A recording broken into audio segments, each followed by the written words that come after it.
Welcome back coders.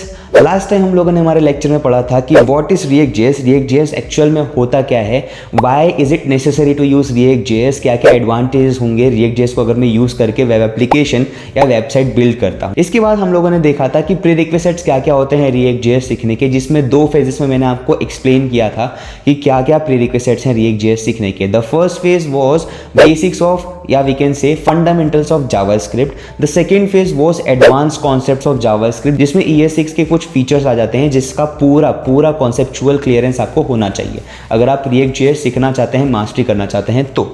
Got it. Prerequisite पे थोड़ा सा डीप डाइव करने के बाद हम लोगों ने ये देखा था कि किस तरह से हम वीट बंडलर का यूज़ करके एक वीट रिएक्ट एप्लीकेशन यानी कि एक बेसिक रिएक्ट एप्लीकेशन बिल्ड करते हैं कुछ सर्टन कमांड्स रन करने के बाद। बट प्रीवियस लेक्चर में मैंने आपको ये एक्सप्लेन नहीं किया था कि किस तरह से मैंने वीट बंडलर का यूज़ करके एक रिएक्ट एप्लीकेशन बनाई थी, क्या कमांड्स मैंने रन करी थी, उन कमांड्स का एक्चुअल में मीनिंग क्या है, और वो पूरा फोल्डर स्ट्रक्चर जो हमारे उस सर्टन वीट रिएक्ट एप्लीकेशन की कमांड्स को रन करने के बाद मेरे सामने प्रस्तुत हो गया था, उसको हम लोगों ने अच्छे से डीप डाइव क्लियरेंस नहीं लिया था, ना ही फोल्डर स्ट्रक्चर को हम लोगों ने अच्छे से समझा था। Because today we are going to explore not just one, actual में हम 3 डिफरेंट यूनिवर्स एक्सप्लोर करने वाले हैं रिएक्ट एप्लीकेशन के। अब ये 3 डिफरेंट यूनिवर्स अगर सर ने बोला है तो इसका मतलब क्या है। देखो, रिएक्ट एप्लीकेशन बिल्ड करने के 3 डिफरेंट तरीके होते हैं और हम तीनों को आज अच्छे खासे तरीके से एक्सप्लोर करने वाले हैं, जिसमें से पहला होता है VRA wheat react application, CRA create react application and CNA create next application, जिसमें से एक जो हमारा ये CRA है ये एक्चुअल में डेप्रिकेट हो चुका है या धीरे धीरे डेप्रिकेट हो जाएगा, क्योंकि React.js अपने आप को टोटली स्विच कर रहा है Next.js में। एंड इसका एक्चुअल रीजन क्या है, यानी कि CRA के डेप्रिकेशन में क्या रीजन है, CRA को यूज करना बंद क्यों कर रहे हैं, ये भी हम लोग इस लेक्चर में काफी अच्छे से एक्सप्लोर करने वाले हैं। तो राधे कृष्ण खमागड़िंग केम छो कसकाय के मुना छो का हाल बा। स्वागत है आपका React.js मास्टरी सीरीज के सेकंड लेक्चर में, जहां पर हम एक्सप्लोर करने वाले हैं 3 different universe of React.js, that is VRA CRA and CNA। तो चलो फटाफट से इनको एक्सप्लोर करते हैं। हाँ जी, तो आ चुके हम लोग हमारी स्क्रीन पे एंड यहाँ पर अभी एक डिफॉल्ट इंटरफेस दिख रहा है मेरे VS कोड का। पिछली बार आपको यहीं पर मैंने क्या किया था, VRA का यूज करके एक डिफॉल्ट एप्लीकेशन बना के दिखाई React.js की। यहाँ पर अभी हम प्रॉपर्ली एक्सप्लोर करने वाले हैं CRA VRA और CNA को, यानी कि क्रिएट रिएक्ट एप्लीकेशन को, क्रिएट नेक्स्ट एप्लीकेशन को और वीट रिएक्ट एप्लीकेशन को। चलो अभी मैं एक काम करता हूँ, मैं तीनों के जो डिफ़ॉल्ट एप्लीकेशन है उन्हें इंस्टॉल कर देता हूँ। हम लोग इस वीडियो में स्टेप बाय स्टेप समझेंगे। सबसे पहले मैं आपको कमांड्स क्या होती हैं इन तीनों टूल्स की या बोल सकते हैं बंडलर्स की, जिसके थ्रू हम लोग हमारे रिएक्ट एप्लीकेशन को इंस्टॉल करते हैं, और उसके बाद हम लोग ये देखेंगे कि इनके जो फोल्डर स्ट्रक्चर है क्या कहते हैं, किस तरह से डिफर करते हैं। हम लोग एक्चुअल में डीप डाइव नहीं करेंगे इस पूरे फोल्डर स्ट्रक्चर में, यहाँ पर ज़्यादा दिमाग नहीं खपाना है हमको। हम लोग यहाँ पर आए हैं React.js सीखने के लिए, तो हमें वो सीखना है मोस्टली, ठीक है। React.js एक्चुअल में मास्टर करने के लिए जितना हमें रिक्वायर्ड है उतना मैं प्रॉपर्ली आपको समझा दूंगा। द थिंग इज कि यहाँ पर सबसे पहले हम इंस्टॉल करेंगे हमारी तीनों बंडलर्स का यूज करके हमारी रिएक्ट एप्लीकेशन को। इसके बाद हम यहाँ पर उन फोल्डर स्ट्रक्चर का थोड़ा सा ओवरव्यू लेंगे एंड देन उसके बाद हम लोग यहाँ पर समझ रहे होंगे कि जो हमारे CRA VRA और CNA ये तीनों बंडलर्स होते हैं किस तरह से एक दूसरे से डिफर करते हैं, और हमें एंटायर React.js मास्टरी सीरीज में किसे लेकर चलना है, किसका यूज करके हमें React.js को सीखना है। तो चलो शुरू करते हैं। अब यहाँ पर सबसे पहले इस तरह से आपको इंटरफेस दिखेगा, इस तरह से नहीं दिखेगा तो आपको मोस्टली इस तरह से दिखेगा, ठीक है। आपको कुछ नहीं करना है, Ctrl+J शॉर्टकट की है, इसको यूज कर लो, या तो जो आपका टिल्ड साइन होता है इस तरह से जो सिमिलरिटी का साइन होता है, जो आपकी कीबोर्ड के टैब की होती है उसके ऊपर दिखेगा वो साइन, तो Ctrl+tilde यहाँ पर जब भी आप यूज़ करोगे तो आपका जो टर्मिनल है वो ओपन क्लोज हो रहा होगा, ठीक है, टॉगल हो रहा होगा। इसके अलावा एक और शॉर्टकट होता है जहाँ पर आप Ctrl+Shift+Y का यूज़ करके आराम से टर्मिनल को क्या कर सकते हो, ओपन और क्लोज कर सकते हो। अभी मैं Ctrl+J का यूज़ कर ले रहा हूँ, यहाँ पर मैं टर्मिनल पे आ चुका हूँ। अब यहाँ पर ध्यान से देखो, हम लोग रिएक्ट ट्यूटोरियल वाली डायरेक्टरी में है, राइट। मैं यहाँ पर क्या करूँगा, मैं सबसे पहले CRA कमांड रन करवाऊँगा। CRA stands for create react application.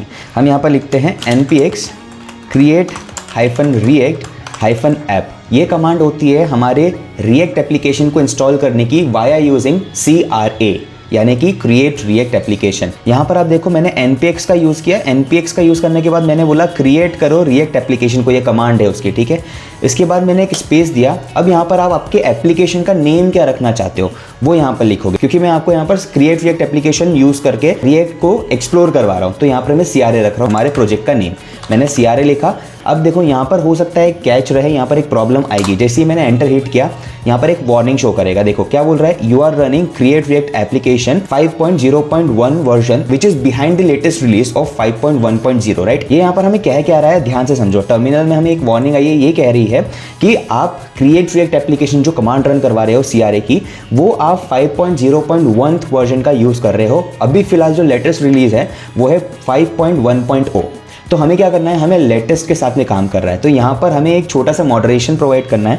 हम यहाँ पर वापस से हमारी जो रिएक्ट एप्लीकेशन इंस्टॉल करने की CRA वाली कमांड है, वहाँ पर क्या करेंगे, npx create react app at latest. पहले हम यहाँ पर एट लेटेस्ट नहीं यूज़ कर रहे थे, तो ऐप के बाद में कुछ नहीं करना है, @ सिंबल का यूज़ करो, आगे लेटेस्ट लिखो और उसके बाद अपने एप्लीकेशन का जो नाम लिखना है, जो प्रोजेक्ट का नाम लिखना है वो लिख दो। मेरे को यहाँ पर CRA रखना है, मैं CRA लिखूंगा। जैसे ही मैं एंटर हिट करूंगा, automatically it will gonna install each and every dependencies as well as bundlers required to develop my React application. अब सी यहाँ पर ये जो हमारा npx है क्रिएट रिएक्ट एप्लीकेशन कमांड, वो ऑटोमेटिकली हमारा जो रिएक्ट एप्लीकेशन है इसे इंस्टॉल करना शुरू कर चुका है।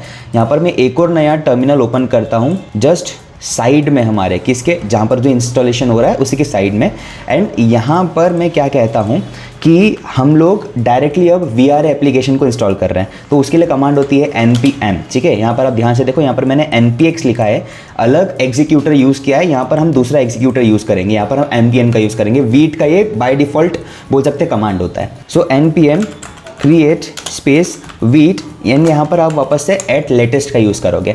एंड आगे चल के मतलब स्पेस देके आप वहाँ पर VRA लिख दोगे, क्योंकि हम लोग यहाँ पर क्या करने वाले हैं, वीट रिएक्ट एप्लीकेशन को इंस्टॉल करने वाले, एक्सप्लोर करने वाले हैं, इसलिए इस प्रोजेक्ट का नेम भी हम लोग VRA रख रहे हैं। तो जैसे मैंने एंटर हिट किया, यहाँ पर देखो आप ऑटोमेटिकली हमें एक इंटरफेस आया है, बोल सकते हैं एक विजेट दिखा है, जहाँ पर ये हमसे पूछ रहा है कि कौन सा फ्रेमवर्क आपको बनाना है। अब ये वीट बंडलर क्या करता है ना, सिर्फ और सिर्फ रिएक्ट एप्लीकेशन इंस्टॉल करने में हेल्प नहीं करता है, ये हमें vanilla.js इंस्टॉल करने में भी हेल्प करेगा, जो कि फ्रेमवर्क है हमारे जावास्क्रिप्ट का। Vue.js, React.js, Preet आपको दिख रहा होगा यहाँ पर, देन फिर सॉलिड, एंगुलर, मार्को, इन सभी को इंस्टॉल करने की सहूलियत दे देता है। यहाँ पर अगर मैं React इंस्टॉल करना चाहता हूँ, मैं React पे आया, मैंने एंटर हिट किया। अब ये बोल रहा है आपको टाइपस्क्रिप्ट में इंस्टॉल करना है React.js को या जावास्क्रिप्ट में। मैं गया जावास्क्रिप्ट पे, मैंने इंस्टॉल किया एंड ये अब मुझसे बोल रहा है रोल डाउन वीट को क्या आपको इंस्टॉल करना है। अभी मैं इसको यूज़ नहीं करना चाहता हूँ क्योंकि ये एक एक्सपेरिमेंटल फेज में है। अब यहाँ पर नेक्स्ट स्टेप देखो, ये क्या बोल रहा है, ये कह रहा है यहाँ पर आप npm इंस्टॉल करके उससे डायरेक्टली स्टार्ट करना चाहते हो आपकी एप्लीकेशन को। मैंने बोला हाँ मैं करना चाहता हूँ। अगर आप नहीं करना चाहते हो जस्ट क्लिक ऑन नो। अब देखो ऑटोमेटिकली ये बोल रहा है I am installing what dependencies with npm, ठीक है, इसे इंस्टॉल होने दो। हम यहाँ पर एक काम करते हैं, हम एक और टर्मिनल बनाते हैं और इस टर्मिनल को हम यूज़ करेंगे CNA कमांड यूज़ करके रिएक्ट एप्लीकेशन इंस्टॉल करने में। अब देखो एक्चुअल में CNA कमांड यूज़ करते हैं नेक्स्ट एप्लीकेशन इंस्टॉल करने में, बट ऑफिशियली रिएक्ट एप्लीकेशन या बोल सकते हैं React.js अपने आप को स्विच कर रहा है Next.js में। Next.js क्या है, हम लोग जब CNA को एक्सप्लोर करेंगे, उसका ओवरव्यू लेंगे तब समझेंगे, बट अभी के लिए सिर्फ इतना समझो कि Next.js फ्रेमवर्क है React.js का। तो यहाँ पर मैं आता हूँ, मैं React ट्यूटोरियल के अंदर ही कमांड रन करूँगा एंड वो कमांड क्या है, यहाँ पर मैं आता हूँ, मैं लिखता हूँ npx create -next -app same as CRA command, right. बस यहाँ पर क्या हो गया, रिएक्ट की जगह पर नेक्स्ट आ चुका है। तो यहाँ पर कमांड क्या होगा, npx create -next -app at latest, and latest version ही हम लोग को यहाँ पर इंस्टॉल करना है। ये मेरी बात ध्यान रखना, बेस्ट प्रैक्टिस के लिए यही बेटर होगा, ठीक है। एंड इसके बाद एक स्पेस लेंगे, हम यहाँ पर कहेंगे कि हमारा जो एप्लीकेशन का नेम है वो है CNA, stands for create next application. Enter hit करेंगे एंड ये भी हमसे कुछ क्वेश्चंस रेज करेगा। अब यहाँ पर ये पूछ रहा है कि आप जो प्रीवियस रिकमेंडेड डिफ़ॉल्ट आपकी जो सेटिंग्स है, यानी कि टाइपस्क्रिप्ट ESLint, मैंने प्रीवियसली इसको इंस्टॉल किया होगा जब मैं प्रोजेक्ट्स डेवलप कर रहा हूँ या मैं दूसरे स्टूडेंट्स को लाइव क्लासेस में पढ़ा रहा हूँ, तो वहाँ पर मैंने TypeScript ESLint, Tailwind CSS, app router और टर्बो पैक का यूज़ किया था। बट अभी मैं आपको शुरू से बताना चाहता हूँ, तो मैं सबसे आखिरी में आता हूँ और नो कस्टमाइज्ड सेटिंग पे क्लिक करता हूँ। जैसे ही एंटर हिट करूँगा, ये मुझसे पूछेगा कि आप टाइपस्क्रिप्ट यूज़ करना चाहते हो। रिएक्ट में मैं नहीं करना चाहता। अगर मैं नेक्स्ट यूज़ कर रहा होता तो मैं ज़रूर से वहाँ पर टाइपस्क्रिप्ट का यूज़ करता, क्योंकि टाइपस्क्रिप्ट ज़्यादा प्रिसाइज्ड है और एक्यूरेट है as compare to JavaScript. And यहाँ पर हम लोग जावास्क्रिप्ट यूज़ कर रहे हैं, इसलिए मैं अभी फिलहाल React.js को यूज़ करने में जावास्क्रिप्ट का यूज़ करूँगा कुल मिला के। इसलिए अभी फिलहाल मैं यहाँ पर टाइपस्क्रिप्ट इंस्टॉल नहीं कर रहा हूँ। मैं यहाँ पर नो पे क्लिक करता हूँ एंड ये बोल रहा है किस पर्टिकुलर लिंटर के साथ जाना चाहते हो। मैं ESLint के साथ जाना चाहूँगा। यहाँ पर मुझसे पूछ रहा है रिएक्ट कंपाइलर चाहिए आपको। मैंने बोला हाँ भाई चाहिए मुझे। टेलविंड CSS चाहिए, हाँ बिल्कुल चाहिए। ये कहता है सोर्स डायरेक्टरी के अंदर आपके सारा कोड में लिख सकता हूँ, मतलब हाँ भाई कर दो, क्योंकि मेरे को SRC के अंदर ही सारा कोड करना होगा। मैं बात करता हूँ ऐप राउटर, हाँ बिल्कुल Next.js के पास में डिफ़ॉल्ट ऐप राउटर होता है, तो हम उसे इंस्टॉल कर लेंगे। इसके बाद हम बोलते हैं कि टर्बो पैक हमें इंस्टॉल करना है, मतलब हाँ करना है भाई। एलियास का यूज़ करना है, अभी मेरे को नहीं करना है। And automatically it will gonna install all the dependencies. अब यहाँ पर CNA एप्लीकेशन इंस्टॉल हो रहा है, बट बाय द टाइम हम लोग यहाँ पर VRA एप्लीकेशन इंस्टॉल कर चुके हैं और CRA एप्लीकेशन इंस्टॉल कर चुके हैं। एंड ऑटोमेटिकली देखो जैसे ही VRA एप्लीकेशन इंस्टॉल हुआ ऑटोमेटिकली वो रन भी कर गया। कहाँ पर? लोकल होस्ट 5173 पर। अब यहाँ पर देखो जो हम लोगों ने CRA एप्लीकेशन इंस्टॉल किया है, क्रिएट रिएक्ट एप्लीकेशन इंस्टॉल किया है, वहाँ पर कितने सारे पैकेजेस इंस्टॉल हुए हैं, 271 packages, right, which is really large. अब यहाँ पर समझो मेरी बात को, हम यहाँ पर CRA को ज़्यादा यूज़ करते नहीं हैं। क्यों नहीं करते हैं? इसको हमारी पूरी कम्युनिटी डेप्रिकेट करना शुरू कर चुकी है और रिएक्ट ऑफिशियली कह रहा है कि हम CRA को नहीं यूज़ करेंगे। हम क्रिएट रिएक्ट एप्लीकेशन नाम की जो कमांड है CRA बंडलर को यूज़ नहीं करेंगे to install the default application of React.js, basic application of React.js। और टोटली हमारे एंटायर React.js मास्टर सीरीज में हम लोग VRA का यूज़ करेंगे समझने के लिए, सीखने के लिए। अब VRA को भी हम लोग क्यों यूज़ करेंगे इस चीज़ का भी मैं एक्सप्लेनेशन दूंगा आपको, राइट। थोड़ा सा पेशेंस रखो बस। यहाँ पर हमारा CNA एप्लीकेशन इंस्टॉल हो चुका है। अब यहाँ पर जो हमारा VRA एप्लीकेशन है वो तो ऑटोमेटिकली इंस्टॉल भी हो चुका है, सारी डिपेंडेंसीज इंस्टॉल हो चुकी है, बिल्ड हो चुका है हमारा VRA एप्लीकेशन और वो रन भी कर गया है। अब हम क्या करते हैं, हम यहाँ पर जो CRA एप्लीकेशन है और जो CNA एप्लीकेशन है उसे रन करा के देखते हैं। मैं आता हूँ हमारे CRA एप्लीकेशन में। CRA एप्लीकेशन में जाने के लिए सबसे पहले मुझे CRA डायरेक्टरी में जाना होगा एंड देन उसके बाद में package.json में आऊँ और उसकी कमांड क्या होगी, स्टार्ट कमांड होगी, राइट। तो हम लोग वही कमांड यूज़ करने वाले हैं। तो हम लोग अभी कहाँ पर हैं, हम लोग अभी हैं रिएक्ट ट्यूटोरियल के अंदर। मैं आता हूँ CD कमांड का यूज़ करके। अब यहाँ पर CD क्या होता है, CD stands for change directory. ये क्या करता है, हमारी डायरेक्टरी को चेंज करता है। ध्यान दो, अगर मैं डायरेक्टरी की बात कर रहा हूँ ना, तो डायरेक्टरी एक्चुअल में फोल्डर को कहूँगा मैं, ठीक है। तो जब भी मैं फोल्डर की बात करूँगा या फोल्डर को मैं बोल सकता हूँ सिग्निफाई करना चाहूँगा, कहना चाहूँगा फोल्डर के बारे में, तो यहाँ पर मैं डायरेक्टरी नाम का वर्ड यूज़ करूँगा। Got it. यहाँ पर मैं आता हूँ, मैं बोलता हूँ CD change directory to CRA, क्योंकि मेरे को क्रिएट रिएक्ट एप्लीकेशन में जाना है। अगर इसके अंदर नहीं जाओगे तो package.json में जो स्टार्ट कमांड है उसे रन नहीं कर पाओगे। अब ये package.json क्या होता है ये भी मैं बताऊंगा, मत टेंशन लो। जैसे मैंने एंटर हिट किया, अब यहाँ पर ध्यान से देखो, रिएक्ट ट्यूटोरियल के बाद मैं किस में आ चुका हूँ, CRA के अंदर आ चुका हूँ, right. I hope you got मी। अब हम फटाफट से इस एप्लीकेशन को स्टार्ट करते हैं। उसके लिए कमांड होती है npm run start। आप यहाँ पर npm start भी यूज़ कर सकते हो, but for the best practices हम लोग सजेस्ट करते हैं कि npm run start ही आप कमांड रन कराओ। जैसे ही एंटर हिट किया, आप देखिए ये रिएक्ट स्क्रिप्ट्स को स्टार्ट कर रहा है। अब यहाँ पर कुछ समय लेगा एंड देन स्टार्ट हो जाएगा। बाय द टाइम हम लोग यहाँ पर CNA को भी रन करा लेते हैं। CNA को रन कराने के लिए देखो यहाँ पर मैं आता हूँ CNA में, हम जाते हैं package.json में एंड यहाँ पर जो कमांड है वो है dev, यानी कि आपको npm run dev कमांड का यूज़ करना पड़ेगा। एंड उससे पहले आपको CNA एप्लीकेशन में जाना पड़ेगा। तो मैंने CD CNA किया, मैं सबको अभी हटाता हूँ CLS करके and npm run dev command को यूज़ करूँगा। जैसे ही मैंने एंटर हिट किया, हमारा नेक्स्ट एप्लीकेशन भी स्टार्ट हो जाएगा। यहाँ पर देखिए CRA एप्लीकेशन स्टार्ट हो चुका है ऑलरेडी, हमारा जो VRA था वो भी स्टार्ट हो चुका था एंड यहाँ पर हमारा नेक्स्ट एप्लीकेशन भी स्टार्ट हो चुका है। तो मैं इन तीनों को आपके सामने लेके आ जाता हूँ, बस इस पर एक बार क्लिक कर देते हैं। ऑलराइट, तो ये रहे हमारे तीनों एप्लीकेशन। अब यहाँ पर एक्चुअल में आपको दोनों तरफ सेम इंटरफेस क्यों दिख रहा है, देखो एक्चुअल में मैंने जैसे अभी आपको बताया रिएक्ट एप्लीकेशन टोटली शिफ्ट हो रहा है किसमें, Next.js में। तो धीरे धीरे इंटरफेस भी चेंज हो जाएगा, बट द थिंग इसकी CNA कमांड रन करा के भी सेम इंटरफेस मिलेगा और CRA कमांड रन करा के भी सेम इंटरफेस मिलेगा। रिएक्ट एप्लीकेशन ही रन करेगी, राइट। बात करता हूँ VRA की, तो आपको यहाँ पर वेट का लोगो दिख जाएगा और रिएक्ट का लोगो दिख जाएगा साथ में। सो हाँ, एक छोटा सा ओवरव्यू देना था, वो ओवरव्यू मैंने दे दिया किस तरह से हम कौन सी कमांड रन करा के तीन पर्टिकुलर एप्लीकेशन को इंस्टॉल कर सकते हैं। अब फटाफट चलते हैं हम लोग हमारे VS कोड में एंड स्टेप बाय स्टेप इनकी जो डायरेक्टरी है, इनकी जो फोल्डर स्ट्रक्चर है उसे समझना शुरू कर देते हैं।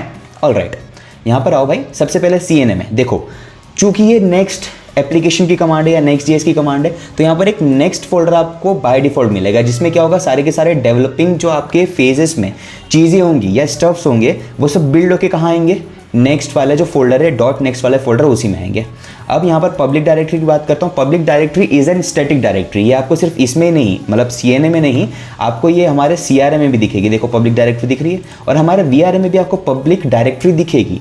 अब ये पब्लिक डायरेक्टरी होती क्या है, पब्लिक डायरेक्टरी एक स्टैटिक एसेट्स की डायरेक्टरी होती है। स्टैटिक एसेट्स बोले तो देखो एसेट्स वो होते हैं जो हमारे काम की चीज़ें होती हैं, ठीक है, जैसे इमेजेस, वीडियोस, हमारे एप्लीकेशन के लोगो या हमारे जो कंपनी है, जिस ऑर्गेनाइजेशन के लिए हम वेबसाइट बना रहे हैं, एप्लीकेशन बिल्ड कर रहे हैं, उसका लोगो हो सकता है। इसके बाद अगर मैं बात करता हूँ किसी कोई भी एक फेव आइकन हो सकता है हमारे उस पर्टिकुलर प्रोजेक्ट का, राइट। कोई इंपॉर्टेंट डॉक्यूमेंट्स हो जो हमें रेंडर करा रहे हैं हमारे ब्राउजर पे या हमारे वेबसाइट पे, तो वो भी हम कहाँ पर रखेंगे, वो सभी के सभी कुल मिला के स्टैटिक एसेट्स होंगे जो चेंज नहीं होंगे कभी भी, और वो हमेशा पब्लिक डायरेक्टरी में ही हम लोग पुट करेंगे। आई hope you got me. Public directory में क्या होगा, सारी की सारी स्टैटिक फाइल्स होंगी हमारे। यहाँ पर आप देखो सारी एसवीजीज दिख रही हैं, फोटोज, वीडियोज या जो भी आपकी डॉक्यूमेंटेशन है वो आप पब्लिक डायरेक्टरी में रखोगे। आई hope you got me. Source directory की बात करता हूँ, एसआरसी डायरेक्टरी, ये भी आपको तीनों जो हमारे एप्लीकेशन है उनमें दिखेगा, सीएनए में, सीआरए में और वीआरए में, तीनों में। देखो यहाँ पर भी एसआरसी है, यहाँ पर भी एसआरसी सोर्स डायरेक्टरी है सीआरए में, एंड वीआरए में भी आपको सोर्स डायरेक्टरी दिखेगी। ये सोर्स डायरेक्टरी करता क्या है, ये सोर्स डायरेक्टरी ही होता है जो हमारे सारे के सारे कोड को, जो हम एक्चुअल में यहाँ पर कस्टमाइज करके लिख रहे होते हैं हमारे खुद के हाथों से, यहाँ पर वो उसे स्टोर करके रखता है, ठीक है। यानी कि हमारा सारा काम किसके अंदर होने वाला है बच्चों, एसआरसी डायरेक्टरी के अंदर। अब उन सभी काम को करने के लिए कुछ कॉन्फ़िगरेशंस लगते हैं, राइट। जैसे ESLint कॉन्फ़िगरेशन हो सकता है, हमें JS को यूज़ करना है रिएक्ट एप्लीकेशन में या नेक्स्ट एप्लीकेशन में, तो jsconfig.json करके एक फाइल बनती है। अगर मुझे नेक्स्ट एप्लीकेशन बनाना है तो नेक्स्ट को भी कॉन्फ़िग कराना पड़ता है, कॉन्फ़िगरेशन प्रोवाइड करना पड़ता है, उसके लिए next.config.mjs करके फाइल बनती है। यहाँ पर पैकेज log.json में क्या होता है, सारे के सारे डेव डिपेंडेंसीज आती है। डेव डिपेंडेंसीज बोले तो जो कभी चेंज नहीं होंगी, राइट। यानी कि मैं उन्हें चाहूँ मैनुअली चेंज करना तो मैं नहीं कर पाऊंगा। बात करते हैं पैकेज.json, बस यहीं पर मैं आके, अच्छा उससे पहले मैं आपको बता देता हूँ पोस्ट CSS में क्या होता है, आपकी जो टेलविंड CSS होती है वो कॉन्फ़िग हो रही होती है, उसका कॉन्फ़िगरेशन हो रहा होता है, ठीक है। सो एक बड़ा ही छोटा सा ओवरव्यू में डिप डाइव कराऊंगा, ये नहीं बहुत ज़्यादा लंबा समय हो जाएगा, वीडियो बहुत ज़्यादा लंबी हो जाएगी, आपको समझ में नहीं आएगा, सो जाओगे, क्या मतलब। इसलिए हम लोग क्या करते हैं, जितना हमें एक्चुअल में समझना है रिएक्ट JS डेवलपर बनने के लिए उतना ही समझते हैं। मैं मेरे हिसाब से चीज़ें अगर थोड़ा सा फ्रैंकली बोलो, आपको काम करते आना चाहिए, ठीक है, और उतना मैं आपको सिखा दूंगा। सबसे पहले तो ये समझो, मैं जो हमारे तीनों एप्लीकेशन है इनके पैकेज.json को सबसे पहले ओपन कर देता हूँ और साइड बाय साइड स्प्लिट भी कर देता हूँ ताकि मैं थोड़ा अच्छे से ओवरव्यू दे सकूँ। यहाँ पर देखो पैकेज.json, ये हमारे पूरे के पूरे CRA एप्लीकेशन का, यानी कि क्रिएट रिएक्ट एप्लीकेशन का। इसको एक काम करता हूँ, अलाइन कर देता हूँ हमारे टर्मिनल के हिसाब से, ठीक है। यहाँ पर हमारे टर्मिनल CRA के लिए है, यहाँ पर हमारा टर्मिनल VRA के लिए नहीं है, तो इसे यहाँ पर ले आओ, एंड हमारा CNA आ जाएगा सबसे आखिरी में, लाइक दिस, ओके। तो यहाँ पर देखो ये पूरा सेक्शन हो गया CNA एप्लीकेशन के लिए, ये पूरा सेक्शन हो गया है CRA एप्लीकेशन के लिए, और ये पूरा सेक्शन हो गया है VRA एप्लीकेशन के लिए। यहाँ पर सबसे पहले देखो, जो हम लोगों ने एप्लीकेशन इंस्टॉल करी है VRA, CRA और CNA का यूज़ करके, आपका एंट्री पॉइंट हमेशा क्या होने वाला है, पैकेज.json। अब ऐसा क्यों, देखो पैकेज.json इज़ दैट पर्टिकुलर फाइल जहाँ पर आपके पूरे एप्लीकेशन की सारी इंफॉर्मेशन क्या होने वाली है, स्टोर होने वाली है या नोट डाउन होने वाली है। देखो ध्यान से, आपके एप्लीकेशन का नेम क्या है, VRA लिखा हुआ है। मैं CRA की बात करूँ, यहाँ पर भी नेम लिखा हुआ है, CNA की बात करूँ, यहाँ पर भी नेम लिखा हुआ है। आपके एप्लीकेशन का नेम मान लो चैट एप्लीकेशन होता, तो यहाँ पर नेम में क्या लिखा होता, चैट एप्लीकेशन लिखा होता, राइट। यहाँ पर जो भी डिफरेंट आपको कीज दिख रही है उनकी अपनी अपनी वैल्यूज़ हैं। अगर मैं CRA एप्लीकेशन की बात कर रहा हूँ तो यहाँ पर पैकेज.json फाइल बहुत ज़्यादा बड़ी है, थोड़ी सी लार्ज है, राइट। यानी कि यहाँ पर टेस्टिंग लाइब्रेरीज भी इंस्टॉल होती हुई दिख रही है आपको। देखो डिपेंडेंसीज में क्या क्या है, डिपेंडेंसीज में 4 डिफरेंट टेस्टिंग लाइब्रेरीज आपको दिख रही हैं। कौन कौन सी, डोम, जेस्ट, इसके बाद रिएक्ट है और फिर यूजर इवेंट। ये 4 लाइब्रेरीज होती हैं हमारे रिएक्ट एप्लीकेशन की जिसमें टेस्टिंग हो रही होती है। एक्चुअली ये टेस्टिंग लाइब्रेरीज होती हैं। आगे यहाँ पर रिएक्ट डोम, रिएक्ट स्क्रिप्ट और वेब वाइटल्स नाम के डिपेंडेंसीज भी आपको दिखती हैं। दैट मीन्स यहाँ पर जो हमारा CRA है, that is create react application, वो यहाँ पर web vitals, React script, React DOM और जो हमारी 4 एक्स्ट्रा टेस्टिंग लाइब्रेरीज हैं उन्हें भी इंस्टॉल कर लेता है। एक्चुअल में ये बहुत सारी पैकेजेस को, वेब पैकेजेस को, बंडल्स को ऑटोमेटिकली इंस्टॉल कर लेता है, ये समझ के कि आप सभी को इन सभी का यूज़ होने वाला है। बट एक्चुअल में ऐसा नहीं होता है। हम वेब वाइटल्स की बात करें, हम यहाँ पर जो हमारी 4 टेस्टिंग लाइब्रेरीज हैं इनका यूज़ करेंगे ही नहीं। हम एक्चुअल में सिर्फ 2 डिपेंडेंसीज का यूज़ कर रहे होंगे, रिएक्ट और react DOM. That is why यहाँ पर आप देखो VRA जो है, VRA में 2 डिपेंडेंसीज हैं। यहाँ पर आप देखो ये VRA का पैकेज.json है, यहाँ पर 2 डिपेंडेंसीज है सिर्फ, रिएक्ट और रिएक्ट डोम। यानी कि रिएक्ट एप्लीकेशन को चलाने के लिए सिर्फ 2 लाइब्रेरीज चाहिए, दैट इज रिएक्ट और रिएक्ट डोम। इसके अलावा कुछ नहीं चाहिए। ओके यहाँ पर आप डेव डिपेंडेंसीज में कुछ अभी देख नहीं पाएंगे क्योंकि वो सारी की सारी चीज़ें पैकेज log.json में आपको मिलेंगी CRM में। अब यहाँ पर हमारा वीट का और जो हमारा ESLint के सारी डेव डिपेंडेंसीज होती है वो हमें डेव डिपेंडेंसीज नाम की जो हमारा एक की है उसमें स्टोर होते हुए दिख जाएगी, बट यहाँ पर CRM में ऐसा कुछ भी नहीं दिखेगा। अब यहाँ पर एक और चीज़ बोल सकते हैं कि बहुत ज़्यादा सिमिलर है। जैसे यहाँ पर देखो डिबग वाला सेक्शन दिख रहा है आपको, तीनों में देखो यहाँ पर जो स्क्रिप्ट्स हैं, हमारी स्क्रिप्ट्स क्या होती हैं, कमांड होती है जिसके थ्रू हम हमारे रिएक्ट एप्लीकेशन को रन कराते हैं, बिल्ड कराते हैं, स्टार्ट कराते हैं या चेक कराते हैं, ठीक है, या प्रीव्यू लेते हैं।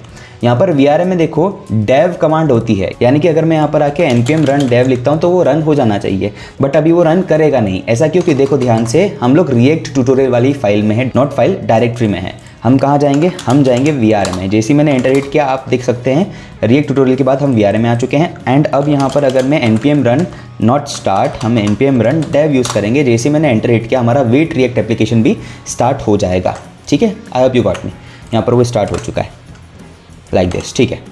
अभी वापस आते हैं VS कोड में और अब समझो यहाँ पर जो स्टार्ट स्क्रिप्ट कमांड्स होती हैं वो क्या होती है। स्टार्ट करने के लिए VRA को dev कमांड का यूज़ करना है, सिमिलरली वैसे ही हमारा CNA का यूज़ करके जो रिएक्ट एप्लीकेशन बनाया है उसको भी रन कराने के लिए dev कमांड को यूज़ करना है, लेकिन CRM में स्टार्ट कमांड को यूज़ करना पड़ता है। ये डिफरेंस है थोड़ा सा। अगर मुझे बिल्ड कराना है, बिल्ड कब कराते हैं, जब हम प्रोडक्शन लेवल पर भेज रहे होते हैं, क्योंकि एक्चुअल में जब हम प्रोडक्शन लेवल पर हमारी वेबसाइट को भेजते हैं तो JSX में नहीं जाता है। देखो यहाँ पर रिएक्ट एप्लीकेशन JSX को यूज़ करता है, ठीक है। वो यहाँ पर थोरोली जावास्क्रिप्ट को यूज़ नहीं करता है, थोरोली CSS को यूज़ नहीं करता या थोरोली HTML को यूज़ नहीं करता है। वो इन तीनों का मिक्सचर यूज़ करता है जिसे हम JSX कहते हैं। JSX क्या होता है, जावास्क्रिप्ट XML होता है, ठीक है। यहाँ पर हम मार्कअप लैंग्वेज यानी कि HTML, CSS और JS को एक साथ कंबाइन करके लिख रहे होते हैं हमारे रिएक्ट के हर एक फाइल में या कंपोनेंट में।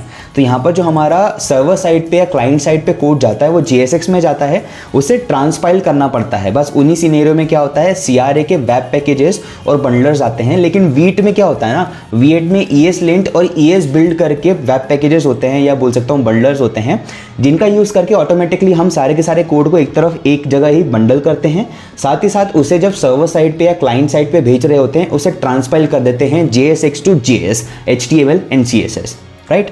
यहाँ पर मैं ये समझाना चाह रहा था कि ये जो बिल्ड कमांड होती है, जब हम प्रोडक्शन लेवल पे यानी कि जब हम हमारी साइट को लाइव कर रहे होते हैं तब हमें बिल्ड कमांड रन करनी पड़ती है, क्योंकि तभी क्या होता है, क्लाइंट साइड पे हमारा पूरा का पूरा कोड जाने से पहले वो JSX से HTML में, CSS में और जावास्क्रिप्ट में बोल सकते हैं कि ट्रांसपाइल हो जाता है, सेपरेट आउट हो जाता है। आई होप यू गॉट मी। यहाँ पर बिल्ड कमांड हम लोग इसीलिए यूज करेंगे यूजुअली। तो बिल्ड कमांड भी रन करने के लिए आप तीनों में देखेंगे बिल्ड कमांड ही आपको मिलेगी, बिल्ड स्क्रिप्ट ही मिलेगी। कुछ नहीं करना है, यहाँ पर आना है, npm रन बिल्ड करोगे तो वो बिल्ड होना शुरू हो जाएगा और एक अलग ही डायरेक्टरी बनेगी जिसमें HTML, CSS, जावास्क्रिप्ट का कोड होगा जो एक्चुअल में ट्रांसपाइल हुआ है किससे, हमारे इस पूरे एप्लीकेशन से, ठीक है। यानी कि ये पूरा एप्लीकेशन ही कन्वर्ट हो जाता है HTML, CSS और JS में। At the end of the day आपकी सारी वेबसाइट्स HTML, CSS और JS में ही कन्वर्ट होती है। सो यहाँ पर अगर आप देखोगे ना तो आपको पैकेज.json में, VRA के पैकेज.json में इसके अलावा और कुछ नहीं मिलेगा। डेव डिपेंडेंसीज मिलेंगी, स्क्रिप्ट कमांड मिलेंगी और कुछ इन्फॉर्मेशन होती है हमारे एप्लीकेशन की वो मिलेंगी, बस इसके अलावा कुछ नहीं होगा। लेकिन अगर मैं बात करता हूँ हमारे CRA की यानी कि क्रिएट रिएक्ट एप्लीकेशन में पैकेज.json की, तो यहाँ पर आप देख रहे हैं ESLint, config, browser list, production और डेवलपमेंट करके कुछ कीज हैं, यानी कि इसमें कुछ एक्स्ट्रा इन्फॉर्मेशन हैं जो कि हमारे अभी काम की नहीं है, तो इसको आप छोड़ ही दो अभी फिलहाल के लिए, ठीक है। अब बात करते हैं हम लोग यहाँ पर CNA की। CNA में भी देखो आप सेम जो हमारा VRA में हुआ है वैसी सारी चीज़ें हुई हैं। यहाँ पर भी डेव डिपेंडेंसीज हैं, यहाँ पर भी डिपेंडेंसीज हैं, स्क्रिप्ट्स हैं। यहाँ पर डिफरेंस क्या है पैकेज.json में VRA और CNA के, यहाँ पर आप देखो टाइप मॉड्यूल दिख रहा है यहाँ पर बस, और कुछ नहीं, ठीक है। बेबल, टेलविंड, पोस्ट CSS और टेलविंड, इन तीनों को यहाँ पर डेव डिपेंडेंसीज में लिया गया है। लेकिन यहाँ पर अगर बात करता हूँ मैं VRA में, by default Tailwind CSS install नहीं होती है, कुछ मैनुअल प्रोसेस होती है उसे इंस्टॉल करने की, इंटीग्रेट करने की टेलविंड CSS को, वो हम आगे चल के हमारी जर्नी में देखेंगे। बट द थिंग इसकी बाय डिफॉल्ट नहीं होता है, लेकिन CNA क्या करता है, बाय डिफॉल्ट उसे भी इंस्टॉल कर लेता है। अब यहाँ पर देख सकते हैं बेबल नाम का बंडलर भी होता है जो कि रिएक्ट कोड को यानी कि JSX कोड को ट्रांसपाइल करने में यूज करते हैं JS में, तो वो भी यहाँ पर आपको दिख रहा होगा, ठीक है। लेकिन वीट में क्या होता है, वीट में ES बिल्ड नाम का बंडलर होता है या बोल सकते हैं पैकेज होता है। यहाँ पर ES बिल्ड को यूज करते हैं to bundle all the code in our project as well as transpile all that code into JavaScript from JSX, ठीक है। JSX से ट्रांसपाइल करते हैं JS में। चलो, तो आपको पैकेज.json समझ में आ चुका। मेरे को यही एक्चुअल में एक्सप्लेन करना था और मैंने आपको इंटेंशनली नोड मॉड्यूल्स एक्सप्लेन नहीं किया था। अब मैं बताता हूँ क्या होता है। देखो आप ध्यान से, node_modules नाम की डायरेक्टरी आपको तीनों एप्लीकेशन में दिखेगी। ये नोड मॉड्यूल्स नाम की जो डायरेक्टरी होती है ना, एक्चुअल में आप बोल सकते हो ये पेरेंट डायरेक्टरी तो नहीं बोलेंगे, आप बोल सकते हो कि इसमें ही सारी इन्फॉर्मेशन होती है। किसकी? हमारे उन सभी डेव डिपेंडेंसीज की, हमारे उन सभी डिपेंडेंसीज की, स्क्रिप्ट कमांड्स की, या फिर हमारा जो एप्लीकेशन है उसका नेम वो प्राइवेट है या नहीं है, उसका कौन सा वर्जन है, उसमें हम टाइप मॉड्यूल यूज़ कर रहे हैं या नहीं कर रहे हैं, ये सारे के सारे जो ESLint कॉन्फ़िगरेशंस वाली जो क्रूशियल इन्फॉर्मेशन होती है जो package.json के अंदर होती है। एक्चुअल में package.json तो सिर्फ और सिर्फ इन्फॉर्मेशन स्टोर करता है, लेकिन यहाँ पर जो भी चीज़ इंस्टॉल करते हो आप, वो डिपेंडेंसीज हो या डेव डिपेंडेंसीज हो या कुछ भी हो, कोई भी कॉन्फ़िगरेशन करवाते हो, किसी का भी वर्जन चेंज करते हो, at the end of the day वो पूरी फाइल एज अ डॉक्यूमेंटेशन या उसका सारा कच्चा चिट्ठा कहाँ पर एक्चुअल में होता है? हमारे नोड मॉड्यूल्स के अंदर होता है। ठीक है, यानी कि package.json सिर्फ और सिर्फ इन्फॉर्मेशन कैरी करेगा हमारे पूरे एप्लीकेशन की, लेकिन पूरे एप्लीकेशन में जो भी बंडलर्स हैं, पैकेजेस हैं, डिपेंडेंसीज है, वो इंस्टॉल होकर कहाँ स्टोर होंगी? हमारे नोड मॉड्यूल्स में। और एक बात ध्यान रखो, अगर आपकी रिएक्ट एप्लीकेशन में नोड मॉड्यूल्स नहीं है तो वो रन नहीं करेंगे। अच्छा, मान लो किसी में आपको नोड मॉड्यूल्स नहीं दिखते हैं, जैसे क्या होता था ना, VRA में कुछ समय पहले तक ऑटोमेटिकली npm इंस्टॉल नहीं होता था या npm कमांड रन नहीं करती थी। वो तो हमें अभी कुछ नए लेटेस्ट वर्जन्स आए हैं जिसमें अपडेशंस हुई है तो हमें वो दिख रहा है, लेकिन पहले क्या करना होता था, हम लोग उस वीट रिएक्ट एप्लीकेशन की डायरेक्टरी प्रोजेक्ट के अंदर जाते थे एंड npm इंस्टॉल करके कमांड रन करते थे to download all the node modules. ठीक है, सारी की सारी जो package.json में डेव डिपेंडेंसीज और डिपेंडेंसीज होती थी, उन सभी वेब पैक और बंडलर्स को इंस्टॉल करने के लिए हम लोग ये कमांड रन करते थे, दैट इज npm i या npm इंस्टॉल। ठीक है, बट अभी वो होता नहीं है। तो हाँ, कभी आपको किसी भी रिएक्ट एप्लीकेशन में, नेक्स्ट एप्लीकेशन में बोल सकते हैं नोड मॉड्यूल्स ना दिखे, तो आप डायरेक्टली npm i या npm इंस्टॉल उस डायरेक्टरी के अंदर कमांड रन कराओ, वो ऑटोमेटिकली इंस्टॉल हो जाएंगे। ठीक है, इसमें कोई डाउट नहीं है। आई होप हम चलते हैं आगे। सो यस, यहाँ पर हम लोग अच्छी तरह से package.json को एक्सप्लोर कर चुके हैं। अब हम लोग यहाँ पर क्या करेंगे, हम थियोरिटिकली समझेंगे कि CRA, VRA और CNA में डिफरेंस क्या होता है। देखो, कमांड रन करा दी, छोटा सा फोल्डर का ओवरव्यू देना था, फोल्डर स्ट्रक्चर समझाना था, मैंने समझा दिया। हम सारा काम किसके अंदर करेंगे? SRC के अंदर। एंड एक्चुअल में जब हम कोड कर रहे होंगे हमारे रिएक्ट एप्लीकेशन को, तब हम थोड़ा सा ज़्यादा डीप डाइव करके फोल्डर स्ट्रक्चर को और अच्छे से समझ लेंगे। ठीक, बट अभी के लिए मेरे को ऐसा लगता है इतना समझना आपके लिए काफ़ी है। चलो, तो आई होप आप समझ चुके हो कि हम किस तरह से VRA, CRA और CNA एप्लीकेशन को इंस्टॉल करते हैं, क्या क्या कमांड होती है। एंड आप ये भी समझ चुके हो कि फोल्डर स्ट्रक्चर क्या कहता है। अब देखो, अगर आप फोल्डर स्ट्रक्चर में थोड़ा सा डीप डाइव चाहते हो, इंडस्ट्रियल इनसाइट्स चाहते हो, तो आप डिकोड ग्लोबल की जो लाइव रिएक्ट बैचेस चलती है उसमें एनरोल हो सकते हो। ठीक है, उसकी सारी इन्फॉर्मेशन आपको इस वीडियो के डिस्क्रिप्शन में मिल जाएगी, किस तरह से क्या प्रोसीजर होगा, किस तरह से आप हमसे जुड़ सकते हैं, कनेक्ट कर सकते हैं। बट द थिंग इज कि आप थोड़ा सा डीप डाइव करना चाहते हो। देखो, यूट्यूब पे मैं सारी चीज़ें नहीं बता सकता, राइट। जब आप लाइव क्लासेस में आते हो ना, तो वहाँ पर एक अलग माहौल होता है। इन बिटवीन ऑफलाइन क्लासेस में आपको ज़्यादा बेटर वे में सारी चीज़ें क्लियर कर रहा हूँगा। ठीक है, जिसकी वजह से आप एक्चुअल में सारे के सारे इनसाइट्स लोगे मुझसे। चलो, अभी फिलहाल हम चलते हैं हमारे थियोरिकल डिफरेंस की तरफ, जहाँ पर हम समझने वाले हैं CRA, VRA और CNA के बीच में डिफरेंस क्या होता है और हमें क्या यूज़ करना है किस पर्टिकुलर सिनेरियो में। हमें CRA तो यूज़ करना ही नहीं है, हमें CNA और VRA ही यूज़ करना है। बट क्या क्या उनके बोल सकते हैं फीचर्स हैं, क्या क्या एडवांटेजेस हैं, वो एक्चुअल में एक दूसरे से डिफर करते कैसे हैं तीनों, ये हम समझने जा रहे हैं। फटाफट से स्टार्ट करते हैं उस चीज़ को भी। तो गाइस, अभी तक आप लोगों ने हमारी फर्स्ट रिएक्ट एप्लीकेशन की जो वीडियो है उसको अभी तक देखा नहीं है, तो जाके देखो। बेटर होगा कि आप उसको देखो, उसको देखने के बाद ये जो सेकंड पार्ट है आप उसको अच्छे से समझ पाओगे। ठीक है, ये एक्चुअल में मेरी कलीग है एक, उन्होंने मुझसे पूछा कि डिकोड गुरुकुल कहीं दिख ही नहीं रहा है, तो मैंने उनको बताया कि भाई हम लोग आ चुके हैं। एक्चुअल में हम आ चुके हैं कहाँ पर, हमारे यूट्यूब पर। आप फटाफट जा सकते हो एंड आप सभी भी उस पर्टिकुलर वीडियो का फ़ायदा उठा सकते हो देख के। ठीक है, क्योंकि उस वीडियो में मैंने प्रॉपर्ली एक्सप्लेन किया है रिएक्ट एक्चुअल में होता क्या है, किस तरह से यूज़ करते हैं, क्यों यूज़ करते हैं, और आखिर में मैंने आपको बताया है कि जो प्री रिक्वेस्ट्स होते हैं रिएक्ट को सीखने के लिए, रिएक्ट को सीखना है अगर, तो कुछ प्री रिक्वेस्ट्स बेसिक रिक्वायरमेंट्स होती है, वो क्या होती है, राइट। तो मैं आपको ज़रूर से सजेस्ट करना चाहूँगा कि वो वीडियो आप ज़रूर से देखो। ठीक है, ऑल राइट। सो हम बात करते हैं सबसे पहले CRA की, that is create react application की। सो क्रिएट रिएक्ट एप्लीकेशन एक ऑफिशियल बॉयलर प्लेट कोड या बोल सकते हैं ऑफिशियल रिएक्ट बॉयलर प्लेट हुआ करता था एक्चुअल में हमारे रिएक्ट JS या रिएक्ट एप्लीकेशन को इंस्टॉल करने के लिए, जो कि किसने बनाया था, रिएक्ट टीम ने ही बनाया था, right. But the thing is कि ये अब आगे चल के डेप्रिकेट होना शुरू होने लग गया। मतलब अभी 2 साल से तो इसको डेप्रिकेशन मिल ही रहा है, अब ये कंप्लीटली कुछ सालों में भी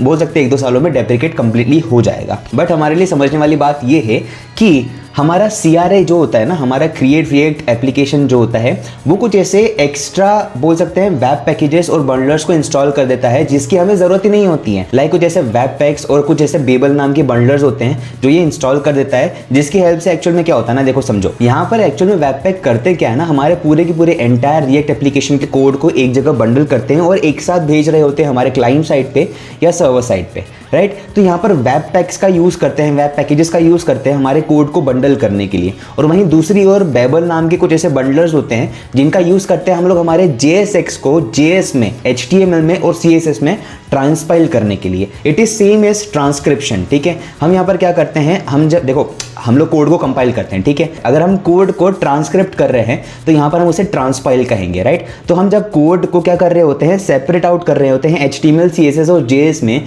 वो किसकी हेल्प से कर रहे होते हैं, बेबल नाम के बंडलर से। आई hope you got me, right. तो यहाँ पर क्या होता है ना, CRA में ऑटोमेटिकली वो इंस्टॉल कर लेते हैं। एक्चुअल में जब VRA आया, वीट रिएक्ट एप्लीकेशन एक्चुअल में पहले आया है as compare to create next application, ठीक है। तो नेक्स्ट एप्लीकेशन की बात या CNA की बात मैं भी बाद में करूंगा, बट मैं VRA से कंपेयर करूं अगर CRA को, तो CRA फालतू में कुछ ऐसे बंडलर्स और पैकेजेस इंस्टॉल कर लेता था जिसकी हमें इनिशियल फेज में बिल्कुल भी जरूरत नहीं होती थी। बस इसी चीज को बोल सकते हैं कि कंपेंसेट किया या ओवरकम किया किसने, हमारे VRA नाम के पैकेज ने, VRA नाम के बंडलर ने या टूल ने। यहाँ पर क्या हुआ, यहाँ पर हमारा जो VRA है, यहाँ पर कहीं पे भी आपको बेबल नहीं दिखेगा। अगर आप जाते हो आपके VRA के अंदर, यहाँ पर आप देखिए ध्यान से, यहाँ पर आपको बेबल कहीं नहीं दिखेगा, राइट। लेकिन अगर मैं बात करता हूँ किसकी, हमारे CRA एप्लीकेशन में नोड मॉड्यूल्स की, तो यहाँ पर सबसे पहले आपको क्या दिखेगा, बेबल दिखेगा। और उस बेबल के अंदर भी आप देखेंगे कितने सारे, आप बोल सकते हो कि सब फोल्डर्स यानी कि सब बंडलर्स या सब पैकेजेस इंस्टॉल करता है कौन,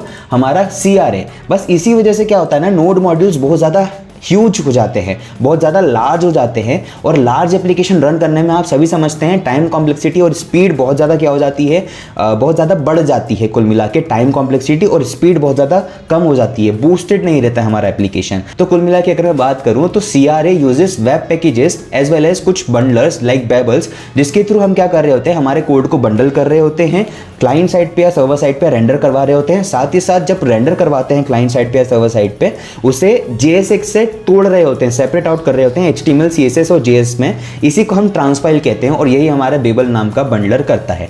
बस इसी चीज़ को ओवरकम किया हमारे VRA एप्लीकेशन ने। उसने बोला भाई ये सब फालतू चीज़ें हैं, मैं तो बस एक पर्टिकुलर पैकेज को यूज़ करूंगा, ES बिल्ड को, जिसका यूज़ करके मैं वेब पैक का काम भी कर दूंगा और बेबल का काम भी कर दूंगा। यानी कि कोड को एक जगह सम्मिलित यानी कि बंडल भी कर दूंगा और उससे मैं जाके ट्रांसपाइल भी कर दूंगा JSX से HTML, CSS और जावास्क्रिप्ट में। इसलिए इस पर्टिकुलर CRA एप्लीकेशन को डेप्रिकेट करना शुरू किया और इन बिटवीन डेप्रिकेशन CNA आ चुका था, नेक्स्ट एप्लीकेशन या नेक्स्ट JS इंट्रोड्यूस हो चुका था हमारे मार्केट में और वो ओवरराइड कर रहा था सारे के सारी फंक्शनलिटीज को, फीचर्स को, किसके, React.js के। लेकिन जब हमारा नेक्स्ट एप्लीकेशन आया या बोल सकता हूँ कि नेक्स्ट JS एप्लीकेशन आया, तो यहाँ पर CRA को कुछ सेगमेंट्स में ओवरकम करने लगा, कुछ एस्पेक्ट में ओवरकम करने लगा। जैसे SEO ऑप्टिमाइजेशन में नेक्स्ट JS काफ़ी बेटर होता है React एप्लीकेशन से, सर्वर साइड रेंडरिंग करवाने में भी ज़्यादा फास्ट होता है, स्केलेबल होता है, स्टेबल होता है, रिलायबल होता है कौन, या फ्लेक्सिबल होता है कौन, हमारा नेक्स्ट एप्लीकेशन, राइट। लेकिन यहाँ पर बस CRA में प्रॉब्लम क्या थी ना, ये स्केलेबल तो था, स्टेबल भी था, रिलायबल भी था,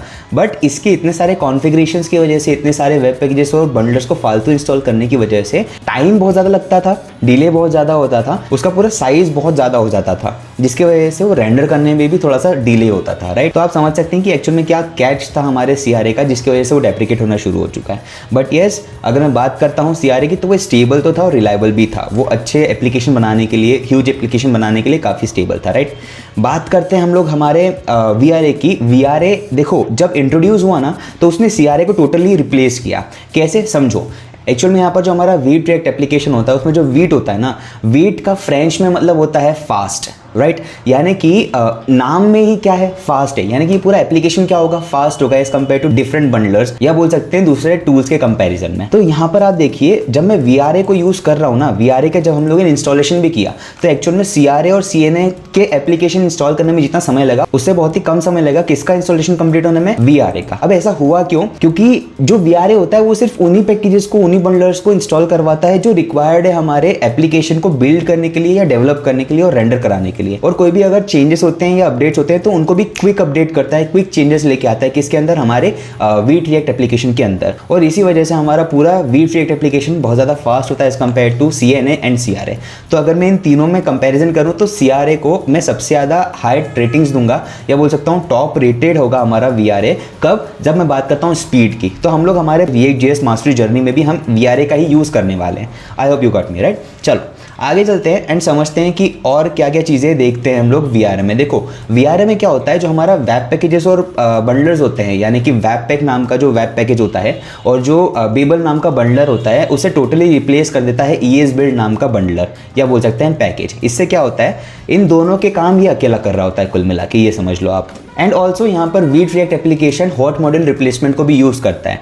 हॉट मॉडल रिप्लेसमेंट क्या होता है, ये तुम्हारा क्वेश्चन होगा राइट। समझो, क्रिएट रिएक्ट एप्लीकेशन जब भी कोई भी कंपोनेंट में, या बोल सकते हैं कि उसके पूरे प्रोजेक्ट में किसी भी फाइल में अगर मैं चेंजेस करता हूँ, तो एक फाइल में अगर मैंने चेंज किए हैं तो पूरी की पूरी जो हमारा पूरा एंटायर एप्लीकेशन होता है ना, उसे वो क्या कर रहा होता है, रीबिल्ड कर रहा होता है। बट यहाँ पर क्या होता है, VRA की अगर बात करता हूँ, वीट रिएक्ट एप्लीकेशन की अगर मैं बात करता हूँ, तो wheat react application uses hot model replacement वाला कॉन्सेप्ट, जिसकी वजह से जो पर्टिकुलर फाइल, कंपोनेंट या सेगमेंट हमारे पूरे एंटायर प्रोजेक्ट का अपडेट हुआ है, चेंज हुआ या डिलीट हुआ है, बस उसी पर्टिकुलर फाइल को वो क्या करेगा, रिबिल्ड करेगा। पूरे के पूरे प्रोजेक्ट को या पूरे के पूरे डायरेक्टरी, सभी कंपोनेंट्स को रिबिल्ड नहीं करता है राइट। तो इससे क्या हुआ, इससे भी थोड़ा सा टाइम बचा और हमारा स्पीड बूस्ट हुआ पूरे के पूरे एप्लीकेशन का। एंड जो मैं आपको कह रहा था कि हम हमारे पूरी एंटायर सीरीज में, इस पूरे एंटायर React.js मास्टर सीरीज में VRA का यूज करने वाले हैं। वो क्यों यूज करने वाले हैं, उसके इंस्टेंट सेटअप टाइम की वजह से, स्टार्टअप टाइम की वजह से, ठीक है, क्योंकि वो बहुत ही ज्यादा इंस्टेंट स्टार्टअप टाइम होता है उसका, बहुत लाइटनिंग स्पीड से मैं कंपैरिजन कर सकता हूँ कि वो एकदम से बिजली जो कड़कती है ना,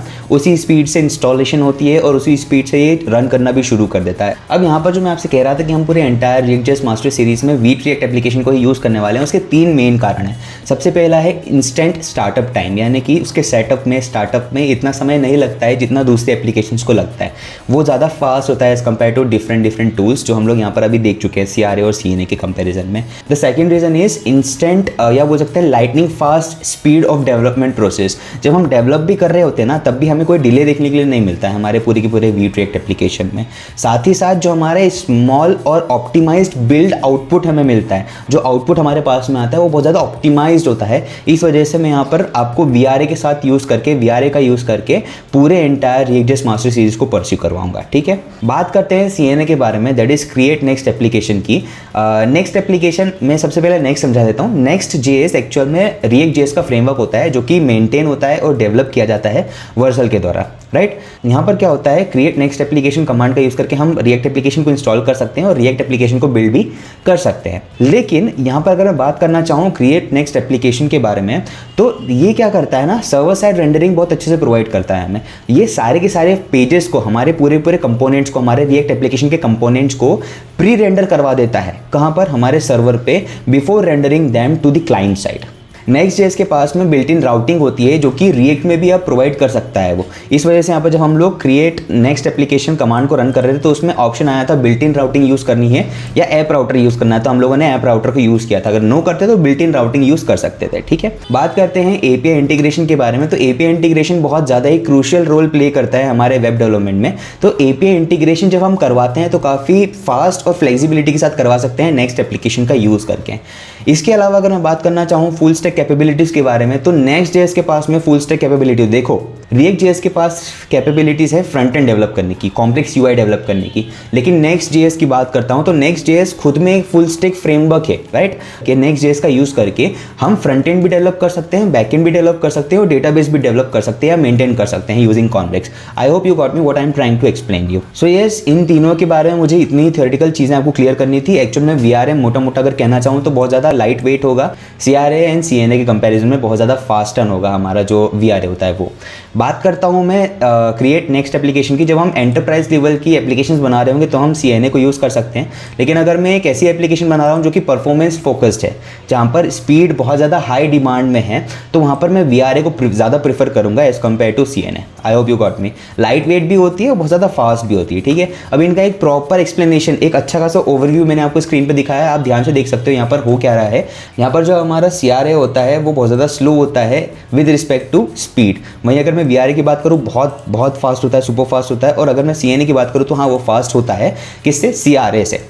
इसमें कोई डाउट है? नहीं। अगर मैं बंडलर्स की बात करता हूं तो CRA में वेबपैक और बेबल नाम के बंडलर्स और पैकेजेस होते हैं जिसका यूज़ करके बहुत ज़्यादा ह्यूज कर देते हैं वो अपनी एप्लीकेशन को। यहाँ पर ES बिल्ड पिक्चर में आता है VRA का, जो कि इन दोनों का काम बड़े आराम से कर देता है, बहुत ही लाइट वेट होता है, राइट। बात करते हैं CNA में वेब पैकेजेस होते हैं बिल्कुल, लेकिन कस्टमाइज्ड होते हैं, राइट। बात करते हैं रेंडरिंग की, हमारा CRA क्लाइंट साइड रेंडरिंग करवाता है, VRA भी क्लाइंट साइड रेंडरिंग करवाता है, लेकिन CNA क्लाइंट साइड रेंडरिंग तो करवाता है लेकिन साथ में सर्वर साइड रेंडरिंग और स्टैटिक साइड जनरेशन भी प्रोवाइड करता है हमें। ACA सपोर्ट की बात करूँ CRA में और VRA में उतना अच्छा नहीं है as compare to CNA, right. Setup size की बात करता हूँ, CRA बहुत ज़्यादा हेवी होता है, मैंने समझाया था आपको।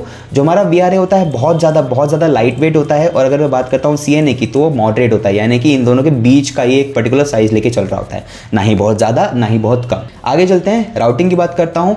CRA में मैनुअली, यानी कि हमें थर्ड पार्टी जो पैकेज होता है दैट इज रिएक्ट राउटर या रिएक्ट राउटर डोम, इन पैकेज को हमें डाउनलोड करना होता है, इंस्टॉल करना होता है, उसके बाद ही हम राउटिंग प्रोवाइड कर सकते हैं CRA में। VRA की बात करूँ, हम यहाँ पर भी मैनुअल राउटिंग ही प्रोवाइड करते हैं। Totally we are depending upon react router नाम का पैकेज, जिसकी हेल्प से हम लोग राउटिंग प्रोवाइड करते हैं VRA में भी। CNA की बात करूँ, CNA में अगर यहाँ पर मैं देखता हूँ तो बिल्ट इन राउटिंग होती है, राइट। यहाँ पर कभी भी हमें थर्ड पार्टी पैकेजेस पे डिपेंड नहीं होना पड़ता है। यहाँ पर हमारे पास में बिल्ट इन राउटिंग होती है जिसकी हेल्प से हम लोग built in routing support provide कर सकते हैं हमारे पूरे एंटायर एप्लीकेशन को। बात करते हैं यूज़ केसेस के बारे में, तो जो छोटी और लर्निंग प्रोजेक्ट्स होते हैं, छोटे छोटे जो स्मॉल एप्लीकेशंस होते हैं, उनको बिल्ड करने के लिए या सिर्फ ओवरव्यू लेने के लिए आज के ज़माने में आप CRA को यूज़ कर सकते हो। बट मैं उसके लिए भी सजेस्ट नहीं करूँगा, प्रीफर नहीं करूँगा CRA को यूज़ करना। मैं VRA ही यूज़ करूँगा या VRA ही प्रीफर करूँगा आपको यूज़ करने के लिए। मॉडर्न प्रोजेक्ट्स में जो ऐसे प्रोजेक्ट्स होते हैं जो हाई स्पीड डिमांड करते हैं, वहाँ पर आप VRA को यूज़ करो, बड़ा आसान होगा आपके लिए और बड़ा अच्छा भी होगा। बात करते हैं CNA की, तो एंटरप्राइज लेवल की और SEO ऑप्टिमाइज्ड ऐप्स जो होते हैं उनको डेवलप करने के लिए आप CNA को यूज़ कर सकते हो। सो यस, आज के लिए इतना ही। इस पूरे एंटायर वीडियो में, इस पूरे एंटायर ट्यूटोरियल में हम लोगों ने क्या समझा?